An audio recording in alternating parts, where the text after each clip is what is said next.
abahanzi ko ubwitabire bwabaye yanga abahanzi impamvu buri abahanzi kwitabura ntago Kizito abahanzi bamwanzi ndetse n'abantu baje hano nubwo paruwase katedrali eglise yuzuye mpamya niyo bishyira stade Amahoro hari kuzura ariko dufite ikintu bita mu nyangire Kizito uzi ko yashyizweho ibintu bya politiki byo kuvuga ngo yaragiye guhitana umukuru w'igihugu byo kuvuga ngo yaragiye muri za FD mu nyangire no kuvuga iyo umuntu agiranye ikibazo n'inzego zikomeye niba bavuze ko wari ugiye kugirana ikibazo n'umukuru w'igihugu niba bakurega ko wagiye gukorana na FDL na RNC ikintu bitanga nta kindi abandi bantu nubwo bagukunda nubwo babona ko harimo ibinyoma cyangwa bakabiduta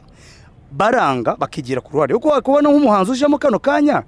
akari kirero yakuzimwa ibitaramo urumva yari kuzimwa bya bintu byo kujya hano muri za arena na hehe so je ntago nabarenganya ngewe nuko narenze ibyo bintu ndavuga reka nze n'ubundi nta n'ikindi kintu ntegereje Edel wenda wanambaza ngo naje kubera iki gihe mpamvu naje nkaha nibyo rimwe ngo nikubise mu cyeba Kizito imubayeho turabibona kandi ni umuntu utaravugaga Kizito ni umuntu w'umugabo ubuze twebwe tuvuga bizagenda gute Kizito yatanze ubutumwa bwe nshuti